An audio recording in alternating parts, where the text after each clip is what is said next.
Good evening, Assalamu alaikum wa rahmatullahi wa barakatuh, and welcome to Talking Point. Yes, it's great to have you after 5 weeks, and we welcome you, the viewers of Hilaal TV, back onto our screens as we talk all things current affairs, finance, politics, and so much more. Now, the last time I spoke to you 5 weeks ago, the city of Johannesburg had a mayor. As I speak to you tonight, the city does not have a mayor. And that is down, of course, to none other than coalition governments. As romanticized as it sounds, it is, of course, a form of governance that still does not have a clear direction. Now, to talk about what is happening in the city of Johannesburg and other metros in the first 24 minutes, and to talk about something else in the other 24 minutes, and that something else is the Moonshot Pact proposed by the main opposition in South Africa, the Democratic Alliance. I'd like to welcome from the Wits School of Governance, he is a public policy specialist, Dr. Kagiso Puwe. Dr. Puwe, good evening and thank you so much for joining us. No, evening, and thanks for having me. Now, it's an absolute pleasure. Dr. Puwe, how bad is the mess within the city of Johannesburg? No, that's actually look. It's I think one. I always just do it. Let's be practical about it. One only has to. I was in Sandton the other day, and I just saw grass which has been uncut. You go to the CBD, which look historically has been bad, but it seems to be getting even worse. And I think most importantly, if you speak to many citizens about how they are being impacted, this thing is really started to really show that look, people are really considering should I even live in Joburg. I think the latest statistics were actually showing that a lot of businesses and even people individually have actually started to say, listen, rather than staying in Joburg and even Gauteng, maybe they should consider the Western Cape or even other areas. So it's that bad that if really there is no sanity brought to the fore in leadership, it could literally see the city of gold simply just become the city of the deserted. Doctor, now let's speak about the mayor who's just resigned, Tapelo Ahmed. Now, many would say he was brought in as some sort of and I have to say this in inverted commas, a puppet for the likes of the PA, the EFF, or the ANC. He really was on a hiding to nothing, wasn't he? Because it was quite clear that it was only a matter of time before he would not have that position as mayor. Yes, I think he was seen as a placeholder, and as such, look, maybe his powers were curtailed. But I think what really started the downfall for him, because look, if you had to also be a bit more strategic about it, maybe this was an opportunity for him and his party to actually say, hey, listen, we might be one of the smallest parties in the country, but we could actually make a difference. And I think probably 2 weeks ago when he had that infamous interview where he spoke about a 9.6 billion rand loan which he was negotiating, which really I think sort of made a lot of even his own coalition partners really think, well, look, this is not really the direction you want to go. And he just didn't come across well. He didn't seem to understand the intricacies of what he was speaking about. So in a way, yes, he was always a placeholder for the AFF and the ANC and the other parties involved. But I think he didn't do himself any favors by not putting his best foot forward. I think he could have really been strategic. Even if they got rid of him, people would have at least been able to say, listen, that guy did offer a bit of something else. And then in the future, maybe, garner a few more votes for his political party. So yes, he was a placeholder, but I think he also did a few missteps which really cost him. There were two things that stood out in his first interviews when he was elected mayor. The one was to digitize the townships, and the other was his prioritization of potholes. One could already tell that already then he had put a mark on his back for the other opposition within the city of Johannesburg Council, for him really not to have that position. Yeah, I think it became an easier thing. And this is where I guess we have to maybe just consider the whole idea of coalitions. You notice a bit reticent to actually call them coalitions. I think what we really have here is a lot of horse trading, because there's nothing that really came out that told us on paper that, listen, this is what the mayor in this quote unquote inverted commas coalition was really supposed to come up with. Yes, he had his two priorities, and I think there was nothing wrong with how he put it, but it was just the issue of saying, did he really have the support of the rest of his partners to say, listen, these two things that you're putting on, we're going to actually make sure that at least you can see these things out for a small amount of terms. So I think that was really the problematic thing. And the bigger issue, as I think we're discussing right now, is do these as I said, inverted commas, coalitions really have a standing, and do the people who get involved in it really believe in it, or is it simply horse trading? And Mr. Ahmed is probably a precursor of what's going to be happening going forward, where they'll find another individual who will just be another placeholder, or are they now going to start more seriously consider, listen, what are we bringing to the table? Can we actually have what are called proper coalitions? Dr. Pue, Al Jama, I mean, this is a party that has very little seats within the National Assembly. They won a few councils or seats within various of the more Muslim majority communities. Is this a massive blow for them? That here they had somebody representing the party within the city of Johannesburg in what is the main leadership position. Now, all of a sudden, it's back to square one. I mean, what blow is it for a party like theirs and other smaller parties in the era of coalitions? I think it is a bit of a blow for Al Jama because look, they had a very nice, one might call it a seat in terms of how they were basically postulating themselves in terms of South African politics. They knew that, listen, we have a very strong voter base. They know what we stand for. They agree with what we stand for. And look, it was just an issue of saying, now, do you want to play the long game and say we're going to wait a few more decades as we grow slowly and steadily? Or I think they took this gamble, which was to say, listen, let's go for broke. Let's really put ourselves out there. Because people do know Al-Jamaat's got a very strong understanding with the ANC. But now I think this probably should make them reconsider just how their relationship with the ANC works in broader terms. Because yes, look, they're still going to stick around because of their voter base is it's what's termed a sticky voter base, which is they stick with them through thick and thin. But now the question of the blowback that's going to come through, I don't think it's going to harm them to the level of, their voter base is going to desert them, but it does let's say to the general casual observer, say, oh, well, look, it's just that party. And I think no one wants to be labeled that party. And you would hope that Al Jamaat does have, maybe a desire to grow a bit better. And I think this desire has been dead because people will now forever say, but listen, yes, you might be a small party. Yes, you might be a small growing party. Yes, you might serve a particular constituency. But when you're given the chance to serve the biggest metro in the country, you really didn't do yourself justice. And people, especially voters, always seem to remember when you don't do well in South Africa. They might not punish you readily, but they do remember when you don't do well.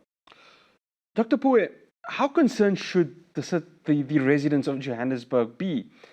Because what are we now sitting in potentially, and I'm talking within in the cycle of 1 year, there could be 4 rotating mayors that could come in because we have to have a new mayor, wherever it may be, and we're going to talk about that in a bit. How concerned should the residents be in the city of gold, in the financial hub, not just of South Africa, but also across the continent? Well, I'll answer it in a broad, and then I'll just narrow it down exactly what you're saying. The idea of coalitions of and by themselves is actually not a problem globally. You look at Italy. I think you even look at, I won't say Turkey in the early years before the PKK, but you even look at areas like Israel and also to a certain extent the UK at local government level. Because the key consideration is always that, listen, politicians will be politicians as long as you insulate the administrators, which is to say the work of the municipality day to day happens. What happens in the chambers, you can always leave that to politicians to bicker around. But what people want to always know in all these areas is that, look, administration, the grass is cut, businesses are taken care of, there's at least a vision and people are sticking to it. And in the rest of the world, this always tends to happen to a different degree. So I always want to put that out there to say, of and by themselves, coalitions are not a problem. However, what makes coalitions in Joburg and, like as you said, the wider South Africa problematic, and I guess maybe we'll speak about 2024, is the problem in South Africa that politics always wants to interfere with the administrators. And that basically means if you look at how there's been a delay in hiring the city manager, right? You'd understand the city manager should be seen as the CEO, the person who makes the city run. They're still behind all that in the city of Joburg. You look at the allocation of the budget, right, in the city of Tshwane, the fact that I think the ANC, the EFF, and other partners have blocked the voting, the budget to be passed there. That basically means you don't know, you can't even pay your service providers. So at a level of you and I, as citizens, it impacts us that, listen, we have aging infrastructure that's not been attended to. We have a problem with ESCOM and what the future of power is going to look like. Municipalities are supposed to play a constitutional role in at least, either paying ESCOM back in the case of the city of Joburg, or actually start to think of other new avenues to regulate how you can put power back into the city. And I think there's one which we don't quite discuss enough. If you have to go to the CBD to actually see it, the fact that established businesses are becoming a bit more, I'd say, irritated by the fact that they don't know who to speak to every quarter, and that basically means business normally votes with their feet, meaning they can either say, "Listen, we're tired of the city and eventually the country. If we don't want to go to the Western Cape, maybe we might consider a place like Botswana. Maybe we might consider a place like Mauritius." So in the long run, this is actually quite terrible. But for in the short run, for you and I, it's terrible because it means our services are not going to be to the level if you get those services. I mean, that's also another debate in South Africa. And I think that's what makes it quite problematic. And that's why citizens should be worried. And I think citizens should be becoming more active and agitate to say, listen, guys, get your houses in order. Definitely, I wouldn't say no to a trip to Mauritius, even if it is for a long term. We're just getting started on Talking Point 2. Stay tuned. We'll be back after the break. Welcome back to Talking Point. I'm in conversation with a public policy specialist from the Wits School of Governance, Dr. Kagiso Puwe. Dr. Puwe, I'm going to get back to the metros and its coalition governance as a whole in a bit. I just want to talk about certain key individuals who play an influential role within the city of Johannesburg. Now, the first one is Kenny Kunene from the Patriotic Alliance, and of course, his head, Gayton McKenzie, the president of the party. There's been a lot of murmuring from them over the last few days with regards to the future of the city of Johannesburg. What do you think their stance is with regards to their role within this metro right now? Because it seems quite clearly they could be pushing. And Gayton McKenzie had mentioned the idea of him potentially wanting to enter the frame as the mayor of the city. Well, look, the Patriotic Alliance has a very set way of working, which, I mean, in economic terms, normally they call it's a rent-seeking model, which is to say they extract value, which is they don't go anywhere else unless they get given what they believe is total value to them. So in terms of what Mr. Gayton McKenzie might want as mayor, in fact, he actually might have a good shot because he can say, listen, I was actually a mayor in a certain area, but then it creates its own issues about, who do you actually belong to as a citizen? Because the point of local government is to be closest to where people live. And maybe it does live in Joburg. I don't really know that, but it does create its own issues. But the model is quite extractive, which is they know that, listen, numbers wise, they're not really the biggest party, but they are a growing party, so they cannot be ignored. But the problem with their model is that it eventually tires people out. Let's not forget that the first coalition that happened in the city of Joburg, they were part and parcel of it. They were part under the DA. So it kind of shows you that they're open to discussing things with many different people. So they're not really closed off. So that model, though, they'll get them into the door, which is not a problem. But over time, people just really become tired. And I think going into 2024, kind of people will know what they're about, and it almost kind of you've played your. I don't know if you've played cards, but it's like you've already shown your hand a bit too much, and I think that's where they're putting themselves.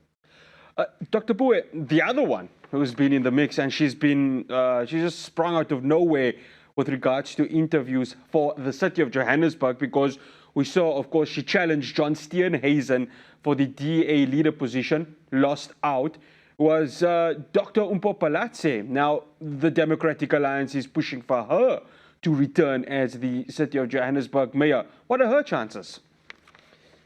Well, because she has what has to be said, a solid block in the DA. But again, you're right. So the bigger question is, are other parties such as Action SA and the IFP and others amenable to saying we're going through the DA again? Because look, she didn't leave the first time around because she wasn't the worst candidate, and I think some people were really quite hopeful of her.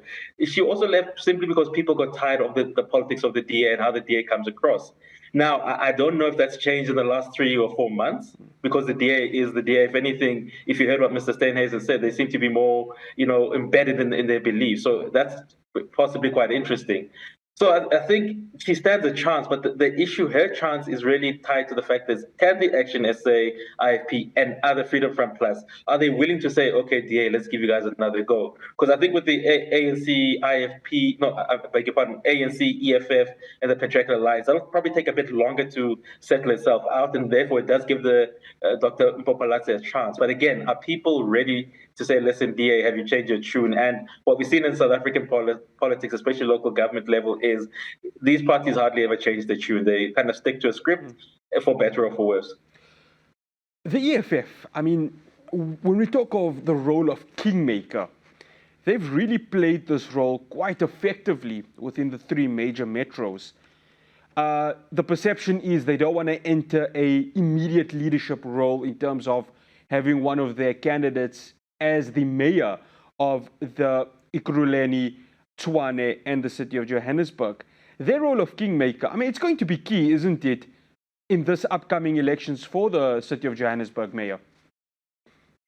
I think it was important 3 months ago, but you would have, as we're going to probably speak later on, seen the developments where the DA has taken a hard stance against the EFF. Now, that basically means there can only be a kingmaker in one way, right? So maybe they've been demoted because kingmaker implies that you've got your hands in every facet of political parties in South Africa. But now they've probably just said, listen, we can only really play in the area of the ANC, the PA, and that kind of limits the scope. So it's going to be interesting to see then. Look, because you would have also noticed over the weekend where the ANC is, I think, started to speak the language of taking coalitions seriously, or basically understanding that they kind of need to consider it. And then this now becomes the point. The national ANC and many people in the ANC are not comfortable with the EFF.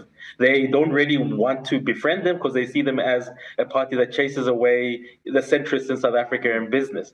So it could be an issue that, yes, the EFF currently in city of Joburg might be important, but what happens when now the ANC at national level starts to say, tells Gauteng that, listen, this relationship which you have with the EFF really needs to be put on it needs to be paused and needs to be cooled. This then really raises the question is the EFF still going to be the kingmaker? Because looking at the way things are going at the moment, I think they're going to be paused more than anything else. Talking of the ANC, we just heard they had a press conference 2 days ago. Party president Cyril Ramaphosa was there amongst the other top seven. And you've mentioned it, that there's the reality that the ANC now needs to start taking coalition seriously, because given a recent poll that has happened and the voter roll that is currently on the go in South Africa, their chances of majority is becoming much more slim. The 29 years of power that they've had, they've never faced this unprecedented future with regards to power sharing within South Africa. How do the ANC now navigate their way in the era of coalitions? I think that's probably the most interesting question at the moment, because one would say I think the ANC is probably like 4 years behind. And I say this because if you look at all the national policy conferences, they've never really had a discussion of how do we, and I like the way you framed it, how do you actually address the issue of coalitions? What they've done is, dare I say, they've been quite arrogant to believe that, listen, we have a God-given right to rule, which has made it quite problematic. So I think the way they started to approach it over the weekend kind of starts to signal that, listen, they're willing to play. And what I think might work as a positive for them is they seem to be open to everything, yet still want to keep to the core principles if the ANC still has such things. And I think this is where it sort of becomes interesting, as how can they manage and navigate that and actually get the rest of these other political parties to say, listen, we know what you are as the ANC, and our voter base might not like you, but we're willing to play with you. And I think that's going to be the trick. Sorry about that. Dr. Pue, both you and I are citizens of South Africa, tax-paying citizens of this country. Yeah. And when we look at service delivery and sometimes the lack thereof, and we see the lack of development within townships, when we see unemployment continue to skyrocket and inflation, and now a lot of it is not partly down to South Africa, there's the outside factors that come into play. And we see the form of governance within coalitions that is going to occur. You know, as a South African citizen, the sense of concern that the reality from a national level, this could happen. What level of concern should we be at this moment? I think we should be very concerned because, look, as I said previously, the problem of politics in South Africa, and I think also the rest of the African continent, is not so much that politics happens. It's that politics, when it happens, has a disturbing effect on institutions and the economy. And I think this is why many African countries, also South Africa, always seems to struggle with this balance. Because in other parts of the world where things are a bit more developed and there's a bit of an understanding that politics, while important, should not trump the economics. We're not there yet, unfortunately, and we hope we can get there. And what we're seeing in South Africa is that, listen, and I think sometimes people sort of forget this, going into COVID already, 2019, South Africa was slated to go into recession. And even before that, we had seen that basically growth was negligible, institutions were crumbling. So what we really needed at the moment is at least to have a level of stability at local government levels. If you look at how the budget is allocated, and I don't think it's ideal for local government, there's a fair chunk that goes to local government. And that's what the hope was, that at least they can sort of subdue that. So businesses can at least say, listen, while the politicians are having their issues, services are given, and at least there's a promise of growth. And I think that's been stagnating over the years. So when you add in another factor like coalitions, where, look, it was hard enough speaking to the ANC or even speaking to the DA. Now you're speaking to multiple players and you don't know what's going to happen over the last few days. It really makes investing hard. Because as you would know, speaking to people in business, business invests where there's stability. And I know stability, people always think, but look, we have regular elections. No, business wants to know that if I put X amount of billions into an area, I don't mind who changes, but tell me that my investment is going to be protected. And I think that's where, unfortunately, we can no longer give such promises. The battle for power and the power that the people want is that of just having the basic service delivery and the rights of the citizens being fulfilled. Where the coalitions will assist in that remains to be seen on a national level. After the break, we shift the attention to wanting to share power, to wanting to depose that of power, the Moonshot Pact. What is the Moonshot Pact? We'll be talking about this after the break. Welcome back to Talking Point on Hilaal TV. I'm still in conversation with Dr. Kagiso Puwe from the Wits School of Governance. Dr. Puwe, let's talk Moonshot Pact. Now, in theory, the Moonshot Pact is meant to, how would we say, depose any sort of partnership between the ANC and the EFF. Proposed by the Democratic Alliance and its leader, John Steenhuisen. Realistically, what are the likelihood of this actually happening? Well, I think let's start from the strategic view, how they see it, which is to say, excuse me for that, the DA believes that the worst scenario for South Africa is to have the ANC and the EFF together. They believe that it has an impact of where it sort of has it chases investors away, one. Two, it also brings in a lot of what my term nationalists, and here I think more towards the EFF. It kind of says to people that, listen, we're taking a particular view. So that's how they believe. Now, the problem is that it kind of, it's a good problem to have. And I think while most voters might have an issue with the DA, they sort of do start to respect the fact that they're saying, listen, we will speak to everyone, and everyone silently also means the ANC, except the EFF. So the fact that they've actually it's almost like drawn a middle ground, has drawn a line in the ground, is a positive, because it simply says, we will not speak to you. Now, the problem is that historically, South African politics works on the basis that you need to almost speak to everyone. You don't have to like everyone, you have to speak to everyone. And then this almost creates its own problems in the area of where the opposition are. You would have noticed the UDM president, Mr. Bantu Olomisa, said, listen, it's almost as though you've put us on a back foot, where you're saying we can only speak to you guys if we ignore the EFF, forgetting that all the other opposition parties might have a relationship and a healthy relationship with the EFF. So while it's positive on one hand, it's negative in the sense that it closes one door off for the DA. And then I think the third thing, which we kind of seeing coming more to the boil, is the fact that many people are saying, listen, DA, while we might be willing to speak to you, the way and the manner in which you're doing it, and this is always seems to be an issue with the DA, that they are very bad at communicating and almost sharing. I know people always say people speak of the arrogance of the ANC, but I think something which is less, research is the arrogance of the DA. For instance, the DA and the ANC both believe that, yes, we might have not got 50+1 in a particular area, or even in the national politics, if it happens in 2024. But because we've got the largest vote, we should be leading the thing, which creates its own problems, because the other opposition parties then say, but listen, none of us got 50, so why must you be the big brother in this? So this is where the Moonshot Pact sort of becomes a bit of a, I think you're almost phrasing it correctly, becomes a true moonshot, which is to say, can you really get these differential players in a room And are they willing, and this is the big thing, willing to follow a particular line of saying, we're going to follow you, the DA, and your ways? Because the DA has been very, basically, it's a base. If you think about the ANC and its alliance partners, that's what the DA is looking for. It's saying it doesn't matter if you're the president of the UDM, the IFP, or X party.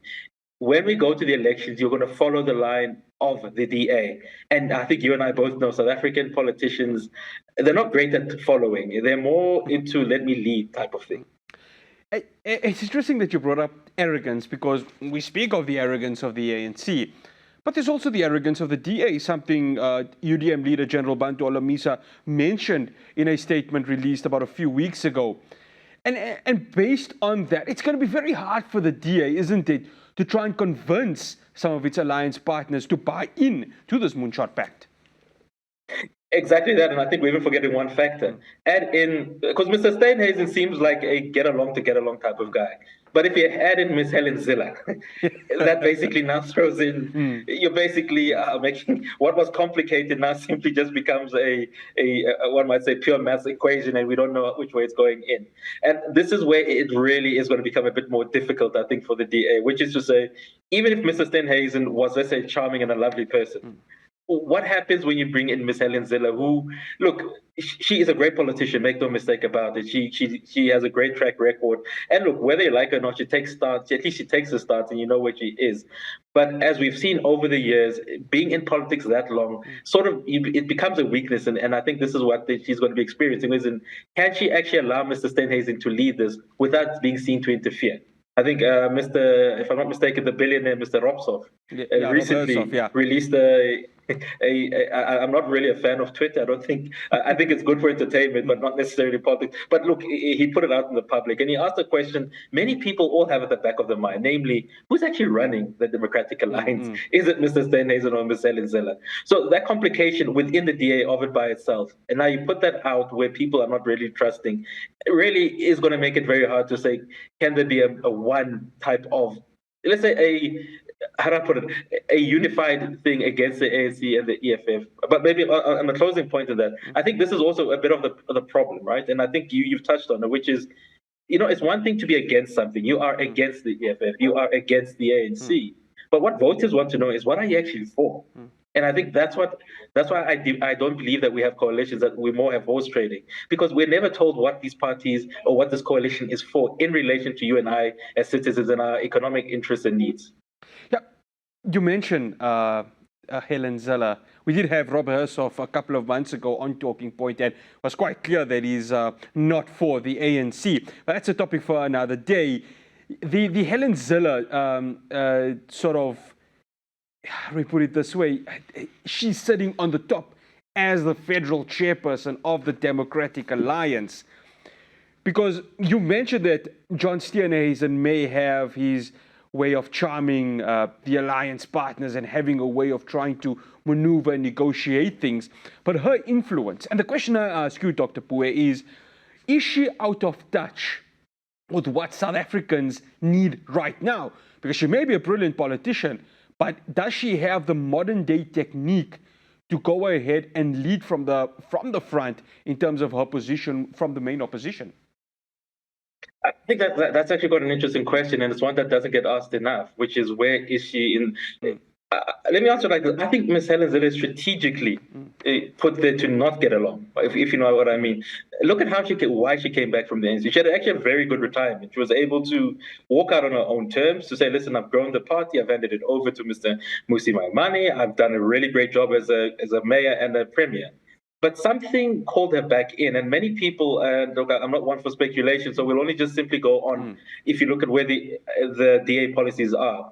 Many things, and I think she's even said it, that, listen, a lot of the funders within the DA were not happy with the direction the party was taking. So they're saying, listen, we tried to be this party for all, we tried to be a basically a non-racial party, we tried to go towards the middle class of the black people and other people. It didn't work. So she's basically come in to make the party more hardline. So your broader question of saying, is she in touch with the electorate? Maybe we need to twist that question to say, maybe she's in touch with the electorate, the funders one, which is to say, listen, we've been hemorrhaging votes to the Freedom Front Plus. We cannot have that anymore. So get those people back. And we can actually do without going to the black middle class and other races, and we can just simply say we're a liberal party. This is what we believe in. Take it or leave it. So maybe she's actually doing a proper job in that she has the party has said these are who our core voters are. Let's not leave them. These are the ones we need to actually get 50 plus in a country which is majority black. Yeah, we can really do without them. So maybe she's playing her part very well. Dr. Poe, before we go to the break, a few weeks ago, I had Dr. Mpopalatse just before the DA elections, which happened at the start of this month. And I asked her the question, your main opposition within your party, Mr. John Steenhuisen, is it fair to say that he's out of touch with the majority of the demographics within this country, which are Black African? And she kind of sidewayed the answer.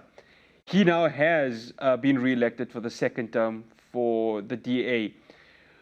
I'm going to ask you that very same question I asked Dr. Palatse.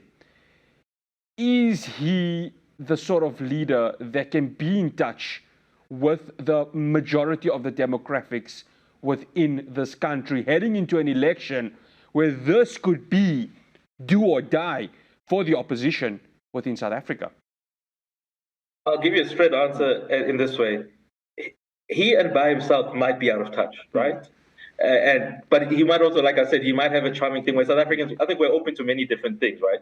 But I think the bigger issue is his party. Liberalism, basically the core idea which governs the DA, has always been out of touch with the majority of the population in South Africa. One only has to look at two key international relation issues, right? What's happening in the Ukraine and Russia. The population of South Africa, and look, I can stand corrected on this, as a whole, black people, including the constitutional definition, don't really have an issue with Mr. Vladimir Putin. They have no issue with Russia. In fact, they kind of see Russia as being victimized by forces of the Western thing. Here you have a Mr. Steenhuisen who went to Ukraine itself. So just on that one simple issue kind of shows you what you're saying. They're out of touch with the majority of issues. So now you can imagine how that would now play out on issues of BEE and farming and other areas.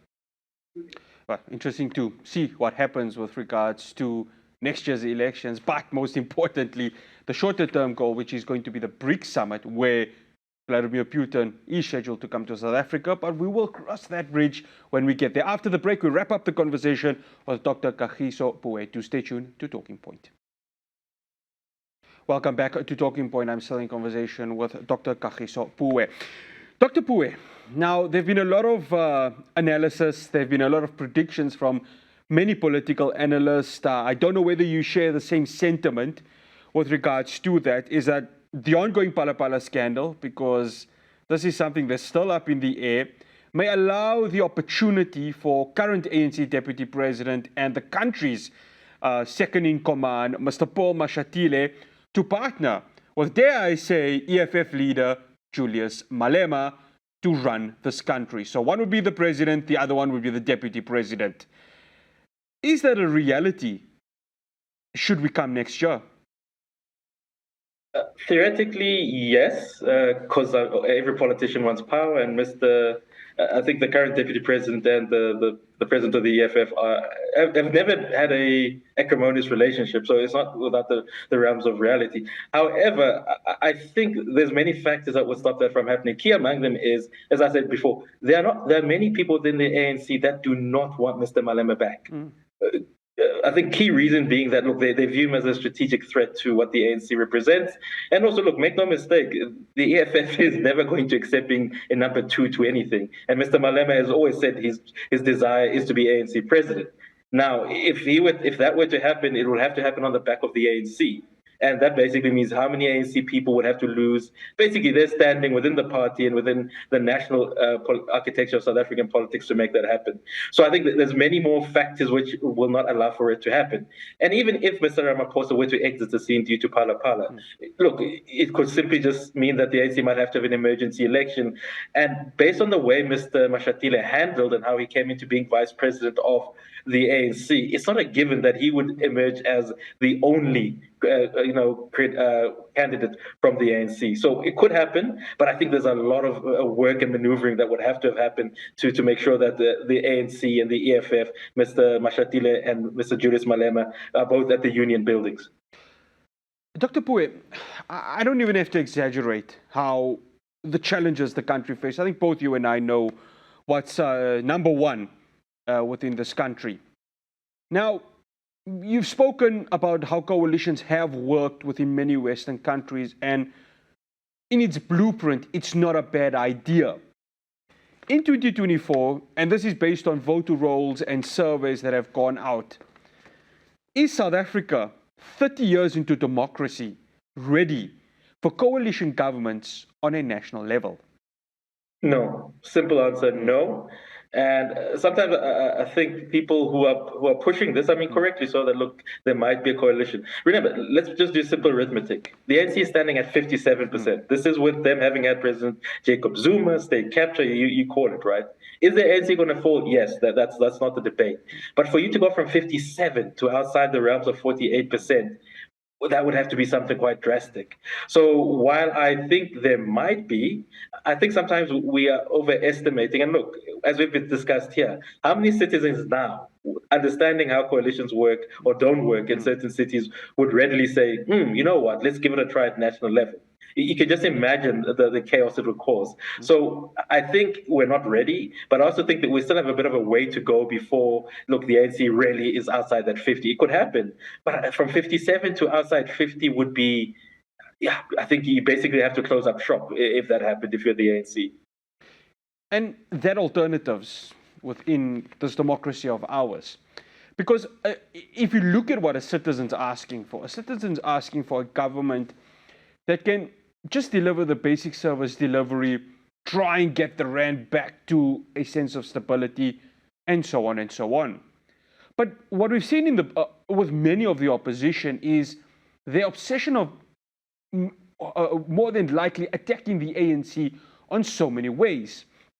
As a citizen, looking at this from so many views, how are we lacking proper opposition that can deal with the root problems within the country instead of attacking the ruling party? And I think that's a perfect analysis, that we know what they're against, but we don't know what they're for. But I'll probably just twist it a bit to say, look, if they're 3 decades on, as us as citizens are not awake to the fact that we don't have great political leaders, then I think the fault is with us. And let's look at what actually works in South Africa. What works is when you have good businessmen and women in different areas of society, civil society organizations such as Gift of the Givers, and dare I even say I think it's not the Freedom Front Plus, is I think their version of their alliance partner. I keep forgetting the name. Oh, Solidarity, right? The trade union. What that tells us is when citizens are awake and when citizens actually get their hands dirty, because I think that's something we don't speak often enough, that it seems like we are just waiting. Look, 3 decades on should teach us that waiting does not give you results. I think citizens actually need to start saying, listen, who's my counselor? What is my counselor up to? Is my counselor in line with what we believe? And I think that needs to be what and I hate to say this because I think South Africans always want a quick answer. For us to fix the mess we're in, and I'm talking like substantially fix it, we need to get us as citizens involved in politics, in our street level politics, in provincial politics, and in national politics. And that's going to take about 10 years. Because when we change and we are more active, when we start holding people in politics to account, that changes the discourse of us waiting for things to happen. But unfortunately, if we go into 2024 and our belief is still, well, some opposition party is going to come out from nowhere to save us, I can tell you we're going to be having this discussion under worse circumstances. So to almost give a way forward is, I think we need citizens to actually get off our couches and off our behinds to actually start saying, look, as I said, start at the most basic level. Who is your counselor and what do they do? And I think once we start to, energize that ethos, I think that's when we're going to get ahead. Because I can guarantee you, there is no opposition party at the moment that's going to save us, and there is no one in the ANC that is going to save us. It's an issue that we need to get ahead of, and I think once South Africans wake up to that reality, then I can start saying we're going to see movement. I got 2 more questions for you before we close off, Dr. Pue. It's not moonshot pack, no coalitions. This is the BRICS summit that is coming up, and I'm going to ask you about the ANC and its decision on the ICC. The BRICS summit coming up, Russian President Vladimir Putin is due to come to the country for that upcoming conference. Now, we know that the ICC has, of course, put out charges of war crimes against him for the current war that's happening in Ukraine.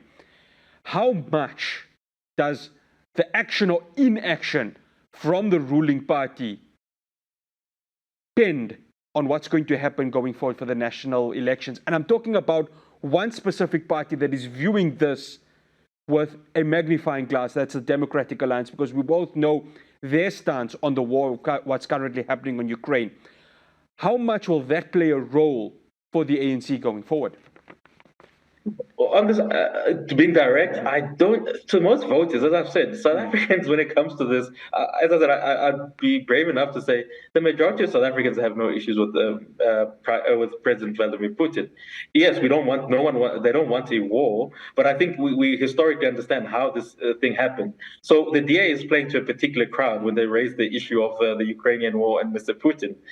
The bigger issue for me is, why has South Africa not left the ICC? It's always been a disastrous idea to be part of it, because you're basically saying you want to be part of something that the United States of America is neither part of. Hence, Mr. George Bush will never be convicted of any war crimes. So why are we there? And it kind of puts you, in terms of international relations, in a very tight corner, because it almost says, listen, you can't invite certain people, even if you were to try to mediate peace reasons. So the key issue is why the ANC long ago, and the South African government long ago, didn't get rid of being part of the ICC. It's too late now, because it takes about 2 years for you to leave it, and you need to follow parliamentary processes for that to happen. That's way too soon for BRICS. So it's going to be interesting, because if they allow them in, I think, never mind the DA, it's what the courts are going to say to the government about that happening. Because we saw it with Mr. al-Bashir when he left. It kind of set a few precedents legally about what needs to be happening when you're signed up to this. To wrap up the conversation, Dr. Pue, the ANC have released a statement with regards to the ICC. If they do go ahead and pull out of it, you did say that it takes around about 2 years for it to be actioned. Are they shooting themselves in the foot, or are they, in many ways, trying to upset the established order by wanting to pull out of this? I think they're doing what's termed proper and non-alignment, right? And look, I always say this: if this court was such a great idea, why is the United States not on it? And because the United States normally goes to where they can get maximum value. Because I think for you to be in it, you simply know that, listen, it doesn't work for everyone else. And it also undermines, I think, a local government agency, which is to say, you're basically locking out potential partners that you might not agree with, and they might have tainted hands. But look, we always model ourselves as a country that can assist many other different countries to end the cycles of violence. So when you do that, you're sort of locking yourself into an agreement. So it does make sense to actually leave it. We don't really need it, because I think our courts do an okay enough job to know that, you know what, if you want to be a criminal, depending how rich you are, obviously, you can be sent to jail. But yeah, it's something we really don't need in our politics. As signature of the Rome Statute, remains to see what the ANC will do with regards to pulling out or saying within the ICC. Dr. Kagiso Pue, we'd like to say thank you so much for joining us. Much appreciated. Thank you, Mr. Patel. It's an absolute pleasure. Dr. Kagiso Pue, public policy specialist from the Wits School of Governance. And that's all we have from you here on Talking Point. We say Jazakallah to you, the viewer, for joining us this evening. We'll see you again, same time, same place next week. Assalamu alaikum wa rahmatullahi wa barakatuh.